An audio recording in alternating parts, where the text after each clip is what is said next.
Hi, I wanted to welcome you to the Divorce Planning Podcast. I'm Carri Goldring, and I'm in the mortgage business, and I do planning pre-divorce for people who are either going to refinance their home, do an equity buyout, or plan to purchase a new home and make sure that everything in the divorce decree is worded properly and the numbers and the planning is taken care of so that you can go through the underwriting process smoothly.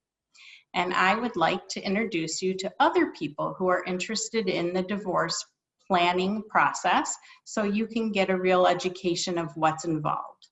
Hope you enjoy. Hello there. I want to welcome Erica Kohler, who's a specialized realtor in divorce and also regular cases, but you happen to do a lot of divorce work. So I wanted to bring you on and have you introduce yourself. And I'm hoping we can just talk about what separates you from realtor.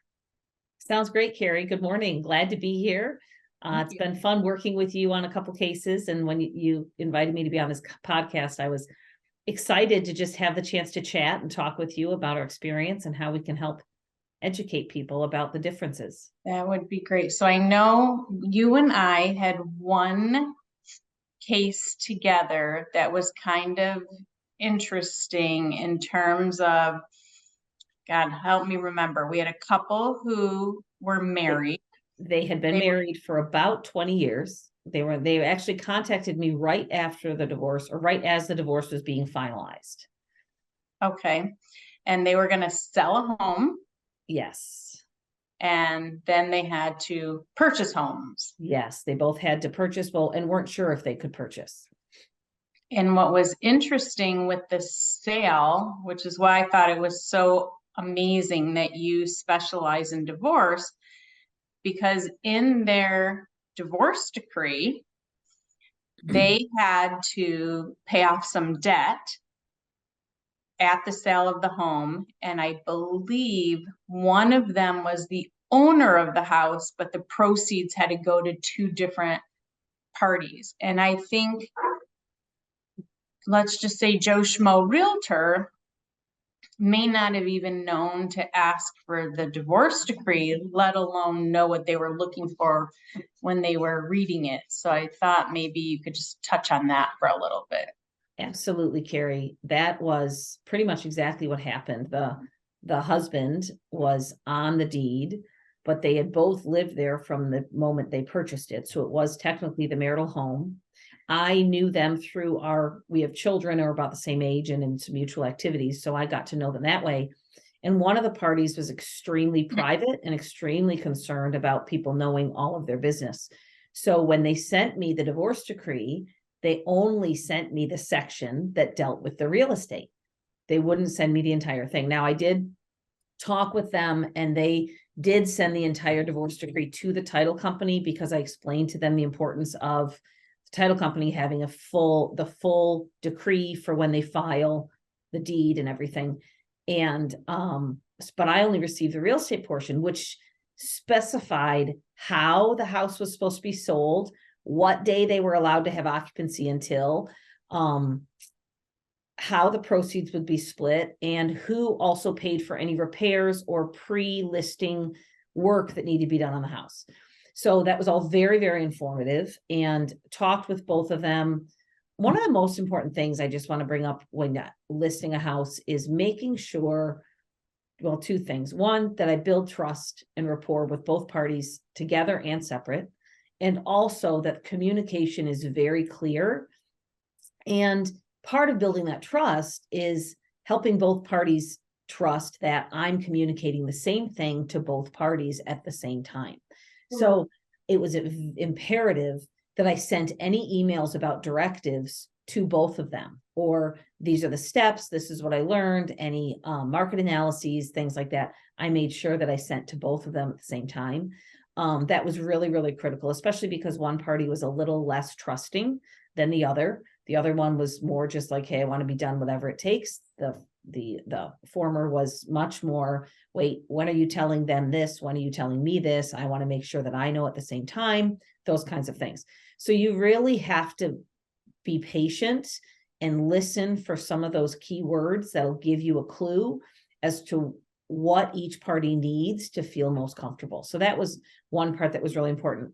Well, come to find out, as we're getting closer to closing, the husband reached out to me. He's like, hey, I'm looking at this preliminary statement. And I will say, Carrie, it was wonderful working with you and Union Home Mortgage, because you got the preliminary statements to the title company way early, and the title company got the preliminary paperwork to me way early. So I had all that paperwork about 10 days before the closing, at least the real estate side. We didn't have the mortgage side from the buyer, but we at least had the mortgage side, or excuse me, the seller side real estate from the seller's title company.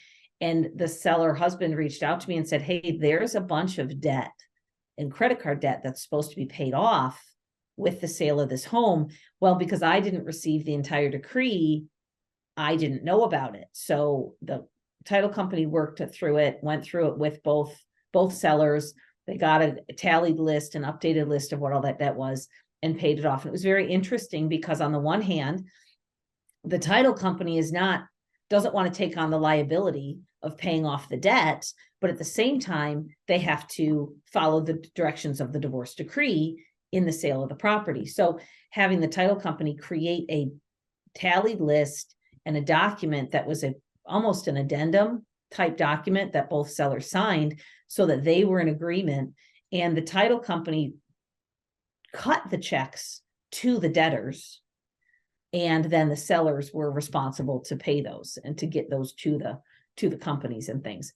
So that was a very tricky thing. But then you add the caveat, because one of the parties was extremely private, they didn't want it on the settlement statement. So we couldn't put it on the real estate settlement statement. They didn't want the buyers to see that or any of the public documents to see that. So it had to be on a totally separate document. It was a very interesting case.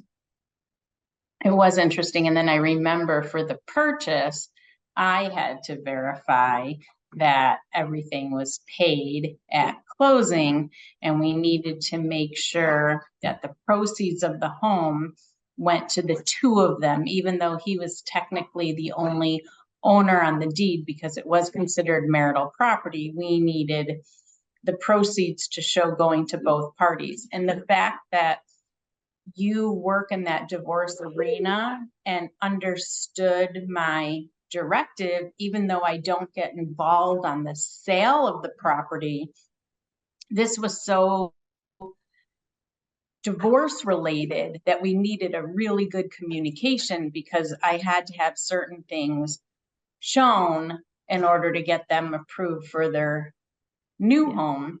And if you weren't in tune, you wouldn't have even known to communicate all those things with me and ask me all those questions. So to me, that was so fabulous, because it just made everything go so smoothly.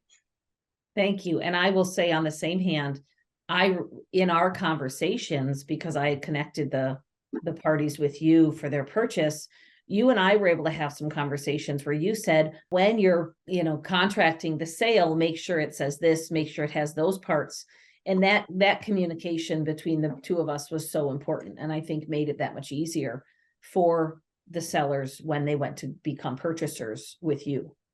And then it was nice and smooth, because they were getting good communication from both sides. And it is a little more unusual. So let's just touch on that for a minute, because I know on my end in the mortgage business, and I'm sure you have this on your end, I'll have people say, well, I'm just going to go to their regular mortgage person that they got their last, sometimes you get the last 10 mortgages with the same person and you totally trust them. And the mortgage person will say, oh yeah, I can do divorce, no problem. And I understand where they're coming from. However, because I have the training that I have in the little nuances, I know different things that can make or break a deal for someone moving into their future than if I didn't have that training. And I'd have to imagine on the real estate side, you get that where someone can say, oh, you're getting divorced or you're not divorced yet, it doesn't matter. What do you come up against on that end of, because I know it's a very different transaction when you're involved versus another realtor who doesn't have that divorce component. Thank you for that. I appreciate that. Going back to the example we were talking about, I think the whole aspect of income and history of income and things like that is really important. And having an awareness of that, just through what I've learned in my divorce work and working with you, for example, in that case, one of the spouses was able to purchase right away because they had been employed for the last, 20 some years. The other spouse had only started working a few months before because they were at home caring for the children, and had however, their decree, because they did the decree prior to talking to Carri and myself, to you and I, the decree said that she didn't start receiving payments until after they sold the house, I believe. So she didn't have that history, even though the divorce was final in February and they finally sold in July, 5 months later.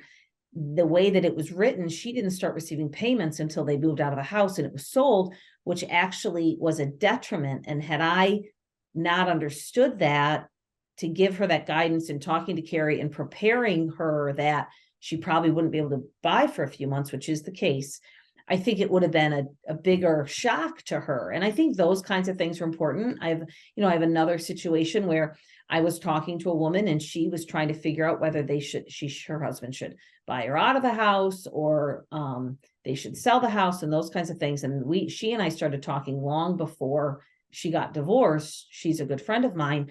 And I was able to ask her some key questions and put some thoughts into her mind and questions to ask her attorney and how to write things into the decree to create a situation that would allow her to purchase right away. And I think that's the experience that I have with divorce. The other piece simply is, here's a situation as a realtor that I'm selling a property and I have two parties that have to work together to accomplish a goal in a situation where they're dividing everything in their lives.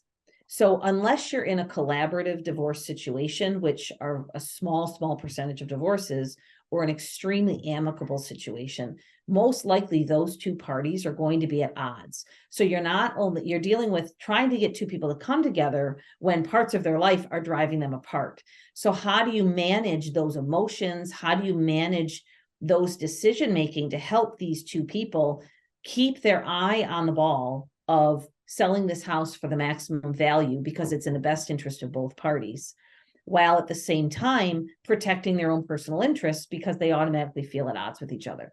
And I think that's a very challenging place to be. It's a fine line to walk a lot of times. And I have to have that experience. I mean, I've been through my own divorce. I have family members that have been through divorces. I have close friends that haven't seen those ups and downs, that you need to have somebody working for you that understands both sides of that coin. Both you're trying to work together at the same time that you're moving apart. So how do you manage that? And I think that's a big part of it. And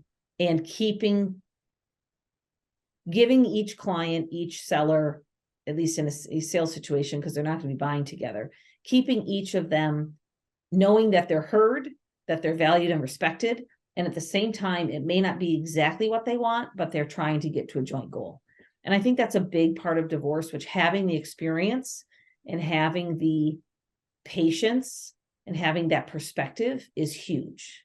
Right. I also think you knowing how to talk to attorneys or being comfortable with the legalese or understanding the difference between pre-divorce and after you have a judgment of divorce and all those components, that you're not, researching and stumbling, that you're very comfortable. You're very comfortable with the lingo. You understand the timing of the court system if that comes up. Yeah. I think that's what makes it so nice when you and I do transactions together, because it's not just a transaction to you. It's so much more, and you have such a high understanding of all the pieces surrounding it. Even something as simple of, do we have to pay attention to, are you having capital gains? And is there a reason to keep someone on title and not sell for a certain time period? Or, how all those things come into play that I don't think someone else understands enough to just bring it up off the top of their head. Thank you. I appreciate that. And I think when you and I have worked together, Carri, you've helped me understand parts of the lending transaction that I'm not aware of, because I love working with you because you stay in your lane and own it, and I stay in my lane and own it, but we work really, really well together because you're willing to say, hey, Erica, remember when you're writing the contract, you have to include this piece. There was something that happened with that case.